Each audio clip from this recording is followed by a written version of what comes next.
আসসালামু আলাইকুম। একটা পিকুলিয়ার কেস, এই পিকুলিয়ার কেসটা এখনকার সিজন, এই সিজনে দেখা যায় এবং সেটা আমরা কনফিউজড করে ফেলি যে আসলে এটা কী রোগ।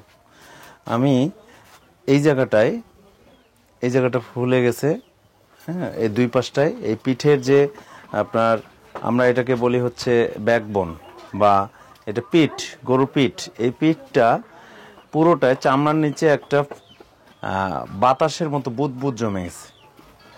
এটা চাপ দিলে পুর পুর পুর পুর পুর পুর শব্দ করতেছে। তো এই শব্দটা দেখে আমরা মনে করি যে এটা হচ্ছে ব্ল্যাক কোয়ার্টার বা বাদলা রোগ। এই বাদলা রোগ, আর এই যে আমার পিঠের উপরে যে অংশটা ফুলে গেছে এবং চাপ দিলে ঠিক বাদলা রোগের মতোই পুরপুর শব্দ করতেছে, এবং এটা যদি পাংচার করা যায় অনেক সময় ফ্লুইড আসতেও পারে, আবার ফ্লুইড নাও আসতে পারে, ব্লাডও আসতে পারে।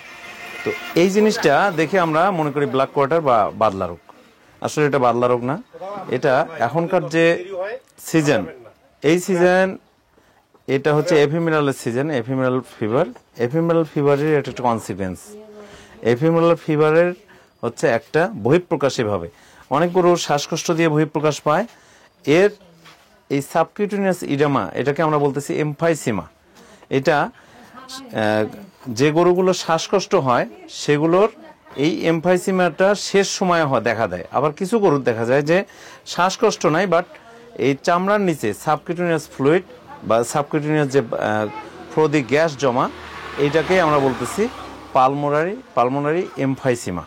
এই পালমোনারি এমফাইসিমাটা হচ্ছে বোভাইন এফিমেরাল ফিভারের একটা কনসিকুয়েন্স, এবং এইটা যদি আমরা ট্রিটমেন্ট নাও করি একটা সময় এসে ভালো হবে, বাট এটা আস্তে আস্তে পুরো শরীরে ছড়িয়ে যেতে পারে। তখন এটা বিভৎস আকৃতি দেখা দেয়, খামারি অনেক ভয় পেয়ে যায়।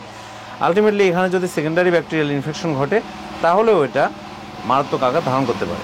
এইরকম ক্ষেত্রগুলোতে আমাদের উচিত হলো অবশ্যই একজন ভেটেরিনারির শরণাপন্ন হওয়া এবং সেখান থেকে সঠিকভাবে গাইডলাইন মেনে চিকিৎসা নেওয়া। কারণ হলো এটা যদি আমরা পাংচার করি তাহলে এর ভিতরে কোনো প্রকার ব্যাকটেরিয়াল ইনফেকশন নাই, বাট পাংচার করলে আমি ব্যাকটেরিয়াল ইনফেকশনটা করে দিতে পারি, ইন্ট্রোডিউস করে দিতে পারি। সেটা যেন না হয়, যার জন্য এটা অবশ্যই একজন ভেটেরিনারি কনসাল্টে ট্রিটমেন্ট করানো উচিত। একটা জিনিস আপনাদের বলে রাখি যে আপনারা ব্ল্যাক কোয়ার্টার বা বাদলা রোগ এবং এই পালমোনারি এমফাইসিমা বুঝবেন কীভাবে। বাদলা রোগের যে